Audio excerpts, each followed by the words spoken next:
Welcome to A-Level and AP Physics. In today's class, we will discuss past paper questions on mechanics from May June 2022 paper 2. In this class, our main focus will be on kinematics, forces, work, energy, and power. And we will discuss these topics by solving past paper questions. Watch video carefully and try to improve your conceptual understanding of these topics. Let's study together. Let's improve together. We need to define velocity. Velocity is equal to change in displacement over time, or simply you can say displacement over time. But speed is equal to distance over time. Speed and velocity, they are the same. Means they have the same magnitude if the body is moving in a straight line. If the body is not moving in a straight line, velocity means the magnitude of velocity is not equal to speed. And also you need to understand velocity is a vector, so it has direction, but speed is a scalar. For this question, simply we need to define velocity, and this question has only 1 mark.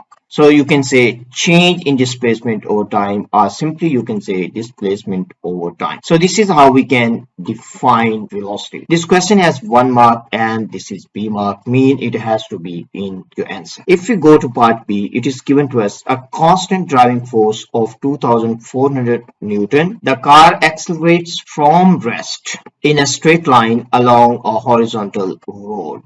Assume that the resistive forces acting on the car are negligible. We need to calculate acceleration of the car. So in this case, you can see we have a car, and on this car a constant force is acting. So this is the car. Mass of this car is given, so simply we can say mass of this one is 1200 kilograms, and the force acting on this one, force is given, and this is the only force acting on this car. There is no air resistance, there is no friction. So the force acting on this car is given, that is equal to 2400 newtons. We need to calculate acceleration, so we need to use F net is equal to ma. F net in this case is equal to 2400 and mass is equal to 1200 times a. So we can calculate a from here. That will be equal to 2400 divided by 1200. So our final answer will be 2.0 meters per second per second. It's better to write down up to 2 SF because the least number of SF in raw data is 2. So it's better to write down up to 2 SF, means 2 significant figures. This question has only 1 mark. If you got the right answer, you will get this mark, and that is answer mark. So this is how mark will be awarded to you. For the second part on figure 3.1, we need to sketch a graph showing the variation with time t of the velocity of the car for the first 20 seconds of its motion. So the first thing we need to understand, this car is starting from rest. So the initial velocity of this car is equal to 0. Acceleration of this car we have just calculated in part B1, that was equal to 2.0 meters per second per second. We need to find the velocity. We can find the final velocity if we have value of time. T is given to us after 20 seconds. So the T is equal to 20 seconds. So we can find out the final velocity of the car. Final velocity will be equal to U plus AT. U is equal to 0, but A is equal to 2 and T is equal to 20 seconds.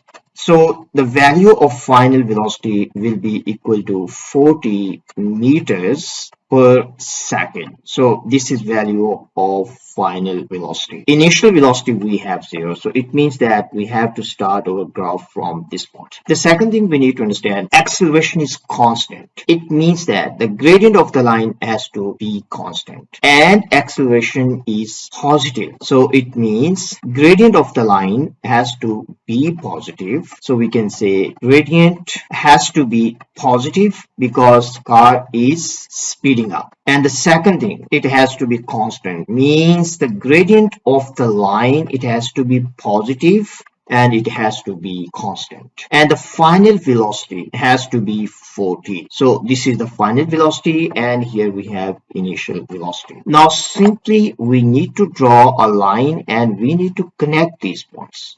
So simply we need to draw the line. So we can start our line from here and we can connect this. So this is how you need to draw this line. You also need to label this line. So this is, we can label this is A. So this line we need to label with letter A. This question has 2 marks. The first mark you will get if the gradient is positive and gradient is constant and the line is starting from the origin. So you will get 1 mark if gradient is positive and gradient is constant, plus starting from origin. If the line is starting from origin, you will get 1 mark. Origin, if you do this mark, you will get 1 mark, and that is M mark, means you will get 1 mark. And the second mark is answer mark. If the line end at this point, ending at 20, 40, you will get the second mark, and that is answer mark. But if you can't get M mark, you will not get A mark as well. Means if you draw the curve or you draw this line with negative gradient or it is wrong, you will get 0 mark. So first of all, the gradient has to be positive, it has to be constant, the line has to start from the origin, you will get this mark, and the second mark you will get if the line end at 20, 40. So this is how marks will be awarded for this question. For part C, it is given to us in reality, means in real life, a resistive force due to A resistance acts on the car in B. This resistive force increases with speed. Very important point. Resistive force is increasing with speed until it becomes equal in magnitude to the driving force at time t is equal to 12 seconds. So this point is also very important. For part C1 on figure 3.1, we need to sketch a second line to show the variation with time of the velocity v of the car for the first 20 seconds of its motion. And we need to label that line with letter B. First of all, let's sketch and try to understand what is happening. Initially, we have this car, and the only force acting on this car was 2400. So this was the force acting on car, and this was the driving force. So in this case, at time t is equal to 0, we can simply say at t is equal to 0, F net is equal to 2400 newtons. And acceleration we have calculated, that was 2.0 meters per second, and this is happening at t is equal to 0. After some period of time, at this moment, the force, means the driving force, is not changing, so it is still 2400, but now the car is moving, so it means that there is a resistance, there are resistive forces, so we can say F air.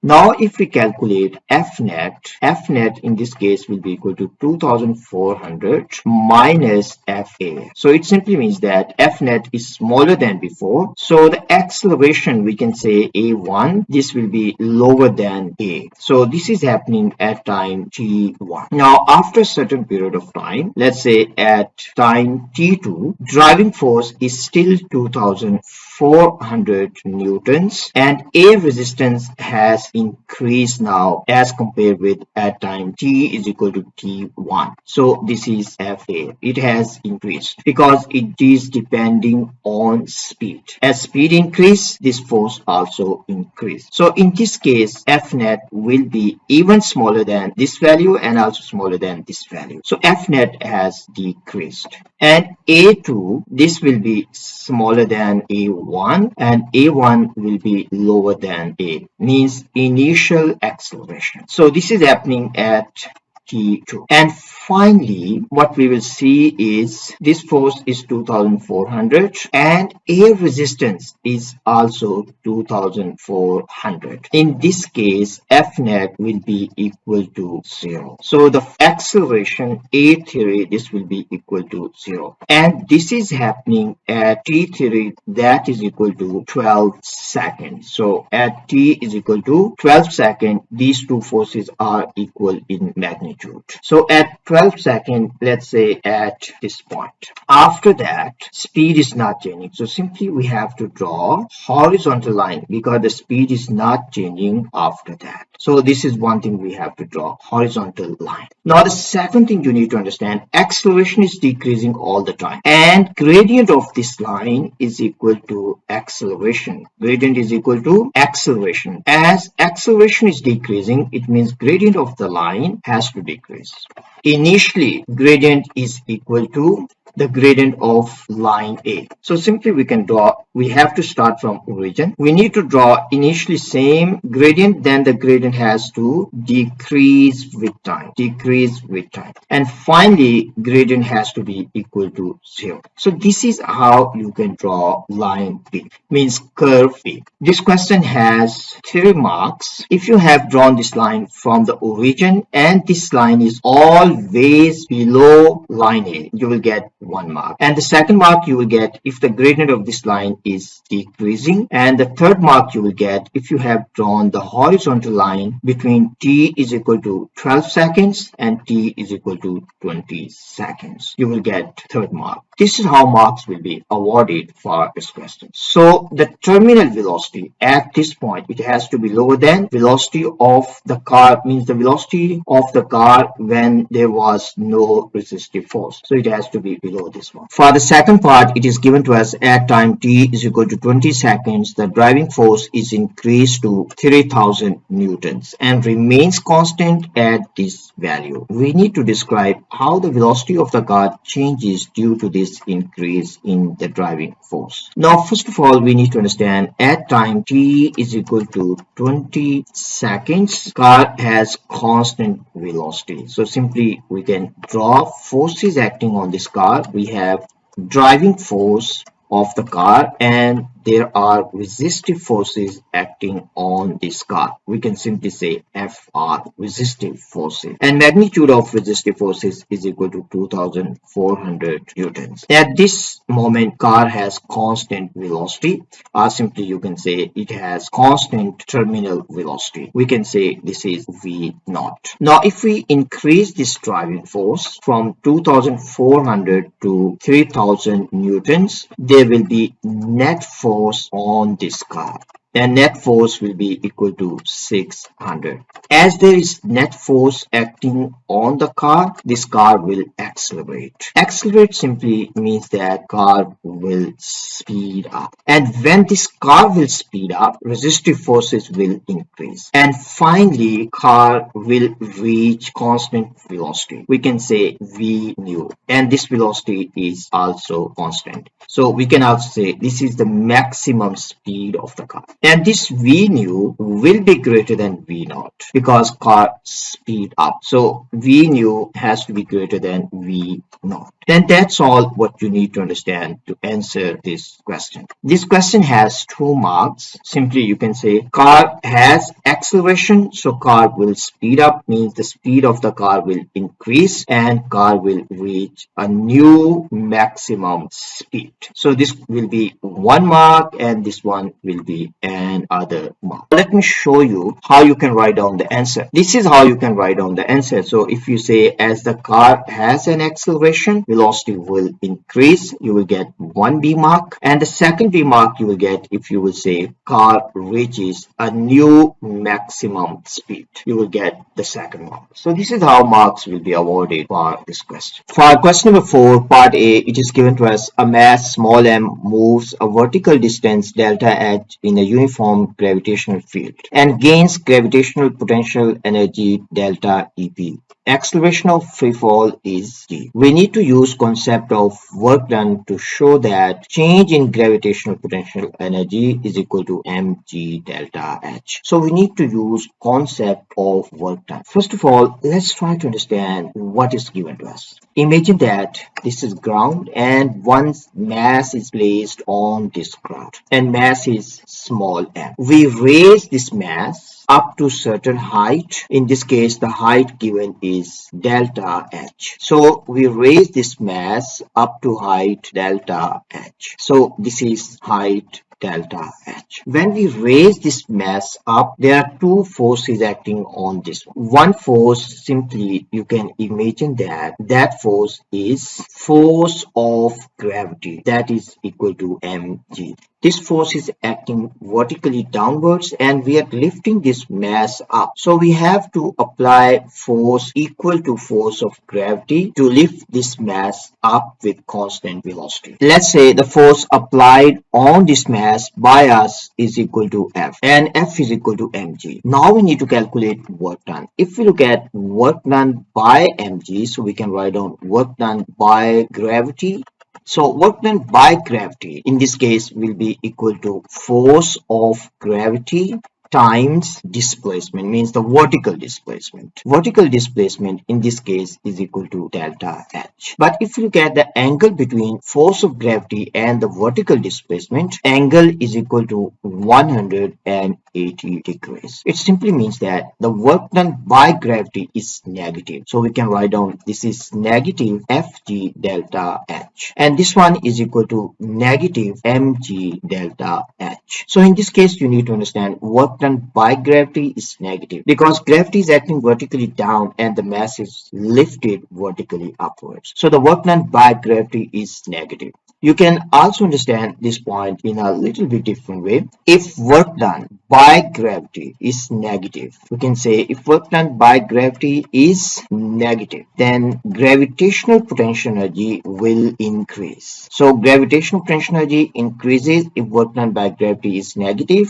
and gravitational potential energy decreases if work done by gravity is positive. If work done by gravity is positive, GPE will decrease. So this is also you need to understand. Mean when the object is falling, work done by gravity is positive, so gravitational potential energy of the object is decreasing and object is gaining kinetic energy if there is no air resistance. So very important point you need to understand. Let's try to calculate work done by F, means work done by applied force. So we can say work done by applied force will be equal to force applied times the vertical displacement. In this case, angle between force and vertical displacement is equal to 0 degrees. So simply we will get F times delta H. So this is the work done by force. But force is equal to the force we applied.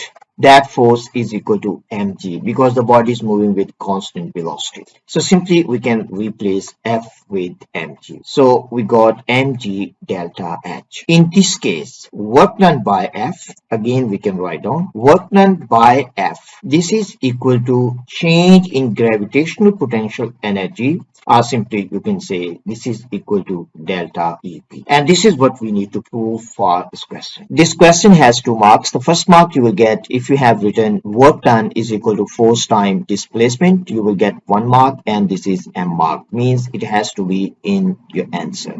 And the second mark is answer mark if you have shown that work done is equal to gain in gravitational potential energy, and that is equal to mg delta H. You will get the second mark. For the answer of this question, simply you need to write down this part. Rest is just explanation. So this part I explained to you so you can get clear picture of this question. For the sake of answer of this question, simply you need to write down work done is equal to force time displacement, force is equal to mg, and vertical displacement is equal to delta H. So the work done is equal to mg delta H, and work done is equal to delta EP. For part B, it is given to us a 0.6 kilogram mass is attached to a string which is wrapped around the wheel of a generator as shown in figure 4.1. You can see here we have generator and here is a wheel and the string is wrapped around the wheel. So simply you can imagine that this is a wheel and the string is wrapped around this one. So this is circular. The mass is held stationary over the floor. When released, the mass initially accelerates and then falls at a steady speed and spins the wheel. The generator causes a current in the resistor and air resistance is negligible. State the main energy change when the mass is falling at a steady speed. Now we need to understand, as the mass is falling with constant speed means it's falling with a steady speed. So it means that the mass is falling, so the mass is losing gravitational potential energy. So simply we can say in this case mass is losing GPE. So we can say GPE is decreasing. As the gravitational potential energy is decreasing, that energy has to be converted into an other form. For this question, it is given to us there is no air resistance and the mass is moving at a constant speed. It means there is no gain in kinetic energy and there is no loss of kinetic energy. So simply we can say delta K is equal to 0. Now if you look at this wheel, there is a spring wrapped around the wheel. So there is friction between wheel and the spring. So some of energy will be converted into thermal energy due to friction here, due to friction between spring and the wheel. Next thing we need to understand, this generator, when the wheel is rotating, the mechanical energy of the wheel that will be converted into electrical energy by generator. So we can simply write down here electrical energy. The purpose of the generator is to convert mechanical energy into electrical. But when generator will convert mechanical energy into electrical, some of the energy also will be converted into thermal energy, because no generator is 100% efficient. And then there will be electrical energy in this circuit. So when current will flow through this resistor, electrical energy also will be converted into thermal energy. So this is the main change in energy. So we have first of all GPE, means GPE is decreasing and this GPE is converted into thermal energy. That's all what is happening in this problem. And this is how you can write down your answer. If you write down this one, you will get 1 mark and that is B mark. Means this has to be in your answer. For part C, it is given to us when falling at a steady speed, the mass in B falls through a vertical distance of 1.4 meters in a time of 4.0 seconds. This causes a current of 90 milliamps in the resistor. The resistance of the resistor is 47 ohms. We need to calculate rate of work done by the falling mass. Now, if you look at this question, it is given to us the mass has fallen through a distance of 1.4 meters. So simply we can write down in this case delta H is given, that is equal to 1.4 meters, and the time taken is given, that is equal to 4.0 seconds. We need to calculate rate of work done by the falling mass. Rate of work done by the falling mass is equal to power, and power is equal to work done. Power is equal to work done by mass divided by time taken, and work done in this case is equal to decrease in gravitational potential energy, because the work done by gravity is positive, so it means this mass is losing gravitational potential energy. So we can simply write down this is equal to delta mgh, means this is equal to change in gravitational potential energy divided by time taken. Simply we can say this is equal to mg times delta H, because mg is constant, so we can say mg delta H divided by delta T. In this case, we have value of mass. Value of mass is 0.60 kgs, then g is equal to 9.81, and decrease in height is 1.4 meters, and simply we can divide this one by time taken, that is 4 seconds. So our final answer in this case will be equal to 2.1 watts. So this is rate of work done by falling mass, and this is our final answer. So simply we can write down here 2.1 watts. This question has 2 marks. The first mark you will get if you have written power is equal to work done over time, or if you have written mg delta H over delta T, you will get 1 mark, and this is C mark. And the second mark is answer mark. If you have got the right answer, you will get second mark. For the second part, we need to calculate the power dissipated in resistor. It is given to us in this question that current through the resistor is 90 milliamps and resistance of resistor is 47 ohms. So simply we need to use P is equal to I square times R. Value of I is given, that is equal to 90 milliamps. So we have to convert this one into amps. And we need to multiply this one with resistance. Resistance is equal to 47. So if we just multiply this one, our final answer will be 0.38 watts. And this is the final answer. This question has 2 marks. The first mark you will get if you have written the formula, means you have written this equation. And the second mark is answer mark. If you have got the right answer, you will get 2 marks. For the last part, we need to calculate efficiency of generator. But in the previous parts, we have calculated rate of work done by falling mass. So simply we can say P of falling mass. P of falling mass we have calculated, that was equal to 2.1 watts. We have also calculated power dissipated in resistor. Power dissipated in resistor, and value of that one was equal to 0.38 watts. Now we need to understand what is input power to the generator. P of falling mass, this is the P input to generator, means power input to the generator, and P dissipated, this is P out of generator. So simply we can write down, this is our generator, we have P in and we have P out.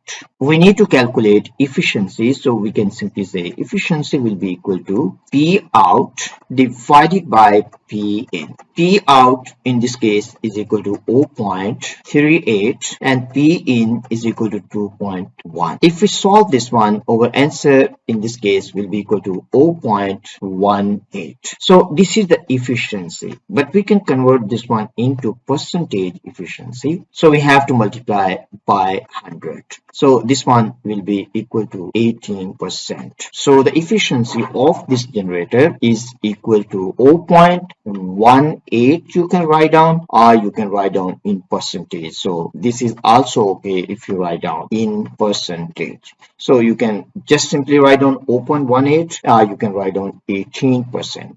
And this question has 2 marks. The first mark you will get if you have used this formula for efficiency, and that is C mark. Then the last one is the answer mark if you have calculated correct value of efficiency. So this is how marks will be awarded for this question. And that's all for today's class. And in next class we will talk about waves, and then we will discuss about electricity and radioactivity. If you have any questions, please leave your questions in comments and I will answer as soon as possible. Take care of yourself. Bye for now.